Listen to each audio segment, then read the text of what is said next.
Good morning students. कैसे हो बच्चों आप? क्लास 8 के सभी बच्चे अपनी हिंदी रीडर की बुक निकालिए तथा इसमें आज हम आपको पढ़ाएंगे चैप्टर 2। सभी बच्चे चैप्टर 2 निकालिए, अनूठा घर। आइए इस चैप्टर की रीडिंग लगाते हैं। यह एक सत्य है कि सबको अपना घर बहुत प्रिय लगता है ना। सारी दुनिया घूमाओ पर जो आराम अपने घर में है वह कहीं और नहीं है। परंतु प्रस्तुत पाठ में व्यंग्यकार रविंद्रनाथ त्यागी जी ऐसे अनूठे घर की बात कर रहे हैं जो उनसे कहीं बढ़कर कुछ और लोगों को अधिक पसंद है। लेखक अनचाहे मेहमानों की आवाभगत से तो परेशान है ही, परिवार के सदस्यों के क्रियाकलाप भी उनकी बेचैनी का सबब है। दुनिया का सबसे पहला अजूबा अगर ताजमहल है तो किसी न किसी क्रम में यह अपना घर भी एक अजूबा है। फिर भी यही वह इमारत है जिसके अगर आप बाहर हो तो अंदर जाने की तबीयत नहीं करती। अंदर जाने की तबीयत करती है और अंदर हो तो बाहर आने की तबीयत करती है। यह अनूठा घर मेरा नहीं है, हमारा है। सच्चाई पूछो तो 80% के हक बाकियों के पास है और मैं मात्र 20% का हकदार हूँ। सबसे कम क्षेत्र मेरे अधिकार में है, बाकी घर बीवी के कब्जे में है, बच्चे हैं और मेरे माता पिता का हक है। इन सब के अलावा घर का अधिकतर इस्तेमाल उन लोगों द्वारा होता है जो बिन बुलाए मेहमान कहलाते हैं। आवागमन की इस प्रथा पर दाल की महंगाई, चीनी की कीमत या चावल के न मिलने से कोई फर्क नहीं पड़ता, बल्कि यूं कहना गलत न होगा कि इन कारणों की वजह से ही तो ईमानदारी कुछ ज्यादा ही हो गई है। अगर अपने घर कुछ खाने को कम हो तो दूसरे के यहाँ खाने से बेहतर उपाय और क्या हो सकता है। आइए इस घर को और विस्तार से जाने। इसमें एक बरामदा, एक बड़ा कमरा और 2 छोटे कमरे हैं। रसोई घर में खाना बनता है और बाथरूम में मेहमान लोग स्नान करते हैं। बड़े कमरे में एक सोफा पड़ा रहता है जिस पर अक्सर एक कुत्ता हक से सोता रहता है। घर वाले समझते हैं कि मेहमान के साथ ही आया और मेहमान समझते हैं कि घर वालों ने पाला है। कुत्ता एक समझदार जीव इस स्थिति का पूरा लाभ उठाता है। सेंटर टेबल पर किसी साहब का तौलिया, हजामत का सामान, चाय के जूठे बर्तन या अखबार पढ़ते हुए रखा चश्मा पड़ा होता है। कमरे की बची हुई जगह पर मेहमान के आराम से सोने के लिए खाट बिछी होती है और उस पर मेहमान बिछे होते हैं। इतना सामान होने के कारण बड़ा कमरा इतना भरा होता है कि तबीयत करती है कि अपने क्षेत्र के छोटे वाले कमरे में ही चला जाए। एक छोटे वाले कमरे में पिताजी के कुछ कागज पत्र रखे हैं। ओल्ड इज गोल्ड का सही आचरण यही मिलेगा। 1914 के लिखे दोस्तों के खतों का गट्ठर। खुदा का शुक्र है कि दोस्त नहीं रहे, नहीं तो पुरानी रद्दी, पुराने हुक्के, कलमदान, छड़ियां, लकड़ी का सामान वगैरह इस तरह भरा है कि यह कमरा कम लगता है और कबाड़ी की दुकान ज्यादा। भूले से भी अगर कोई कल का आया बिजली का बिल भरने भागना है तो ढूंढने पर वह मिलेगा जो 1955 में अगस्त महीने में आया था और पेमेंट न होने पर बिजली कट भी चुकी थी। कमरे में कहीं भी हाथ डालिए, 10-20 साल से कम पुरानी चीज हाथ नहीं आती ही नहीं। आखिर पिताजी शतरंज और चौपड़ के दिनों के इंसान है, जब दिन लंबा होता था और रोटी सस्ती। अजीब बात तो यह है कि पूरे घर में हमारी माताजी का कोई कमरा नहीं है। दिन मोहल्ले में गुजरा और शाम मंदिर में सांवरे के चरणों में बीती।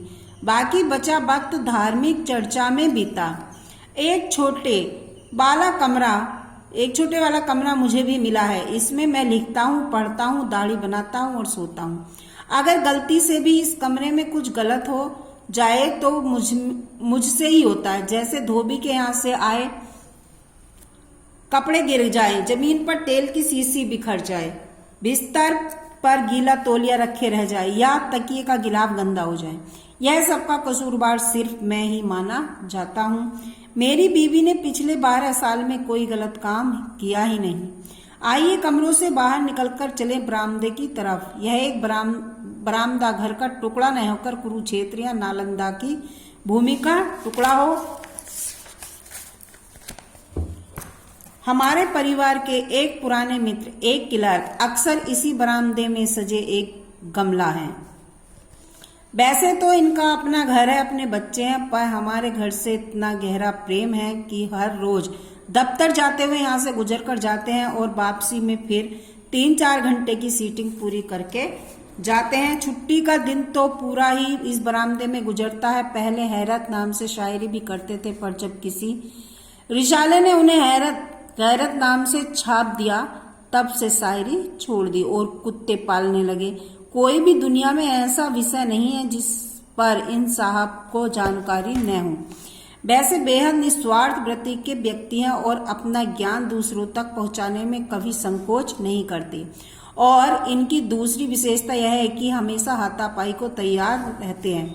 घर में 2 प्यारे बच्चे भी हैं। शरारत देखकर तो लगता है कि नस नस में शरारत भरी है। मेरा मानना है कि ये उनके ननिहाल का प्रभाव है, पर पत्नी का मानना है कि यह मेरे पूर्वजों का प्रताप है। कुल मिलाकर घर का यह हाल है कि हालत देखकर सर्कस या चिड़ियाघर जैसी फीलिंग होती है। बड़ी से बड़ी स्टंप फिल्म का निर्देशक अगर मेरे घर कुछ दिनों रह जाए तो बहुत कुछ नया सीख कर जाएगा। तो देखा बच्चों, कैसा उस लेखक का अनूठा घर है। अनूठा घर, तो अपना घर तो सभी को अच्छा लगता है, लेकिन लेखक के घर में तो पड़ोसी भी आनंद लेते हैं और कुत्ते भी। आइए अब इसके मौखिक क्वेश्चनों पर प्रकाश डालें। निम्नलिखित प्रश्नों के उत्तर दीजिए। लेखक, पहला क्वेश्चन है आपका, लेखक के मित्र ने शायरी क्यों छोड़ दी? लेखक के मित्र ने शायरी क्यों छोड़ दी? क्योंकि उन्हें रिसाले ने उन्हें गैरत नाम से छाप दिया था, तब उन्होंने ये शायरी छोड़ दी। जब वे हैरत नाम से शायरी करते थे, पर जब किसी रिसाले ने उन्हें गैरत नाम से छाप दिया, तब से उन्होंने शायरी छोड़ दी। लेखक के मित्र ने। लेखक का अपना घर पर कितना अधिकार है? लेखक का अपने घर पर कितना अधिकार है?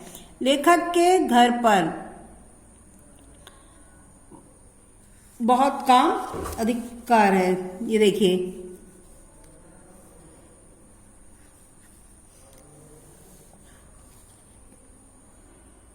%20 हकदार है।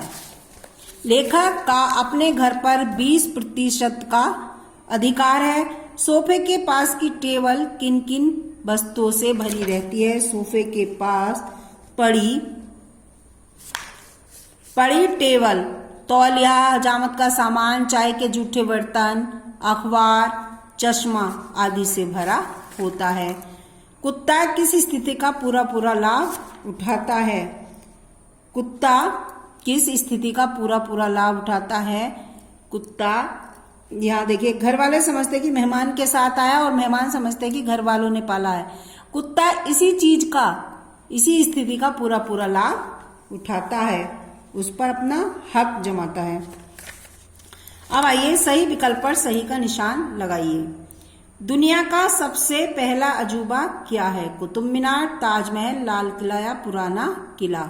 इसका सही आंसर है ताजमहल। लेखक घर में कितने प्रतिशत का हकदार था? 20, 30, 80, 50। तो इसका सही आंसर है 20। थर्ड है, पिताजी के कमरे में नए बिल के बजाय कौन सा बिल मिल सकता था? 1914 अगस्त का, 1960 जुलाई का, 1950 जुलाई का या 1955 अगस्त का? तो इसका सही आंसर है 1955 अगस्त का। पूरे घर में किसका कोई कमरा नहीं था? माताजी का, पिताजी का, मित्र का, मेहमानों का? तो इसका सही आंसर है माता जी का। अब है 5, देखिए, पिताजी का कमरा कैसा लगता था? सब्जी की दुकान जैसा, खिलौनों की दुकान जैसा, कबाड़ी की दुकान जैसा या कपड़े की दुकान जैसा? तो लेखक के पिताजी का कमरा लगता था कबाड़ी की दुकान जैसा। अब आप इसके क्वेश्चन आंसर करेंगे। फर्स्ट क्वेश्चन है आपका, घर के अलग अलग हिस्सों के नाम लिखिए। तो घर के अलग अलग हिस्से हैं, एक बरामदा, एक बड़ा कमरा, दो छोटे कमरे, रसोई घर, स्नान घर इत्यादि।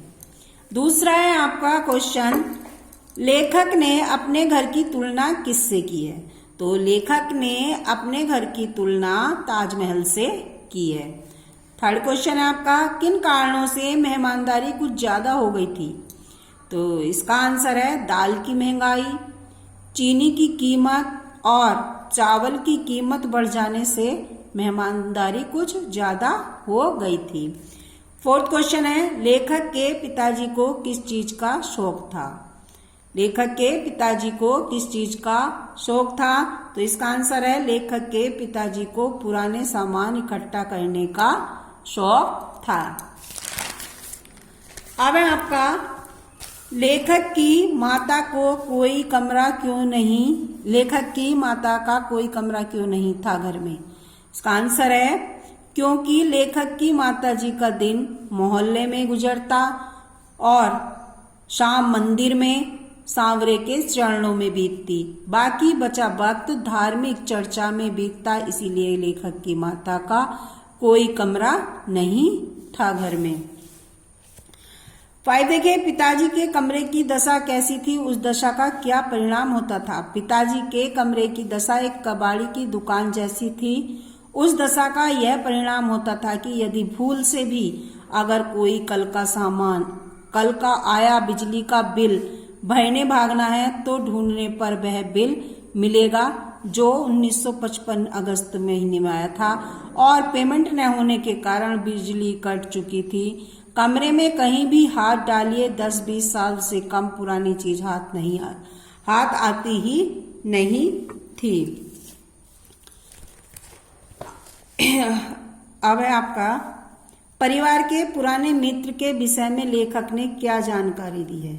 परिवार के पुराने मित्र के विषय में लेखक ने यह जानकारी दी कि उन्होंने अपने मित्र को बरामदे में सजे एक गमले के समान बताया और वैसे तो इनका अपना घर है, बच्चे हैं, पर हमारे घर में इतना प्रेम कि हर रोज दफ्तर जाते हुए यहाँ से गुजर कर जाते हैं और वापसी में फिर 3-4 घंटे की सीटिंग पूरी करके जाते हैं और छुट्टी का दिन तो पूरा ही इस बरामदे में गुजरता है।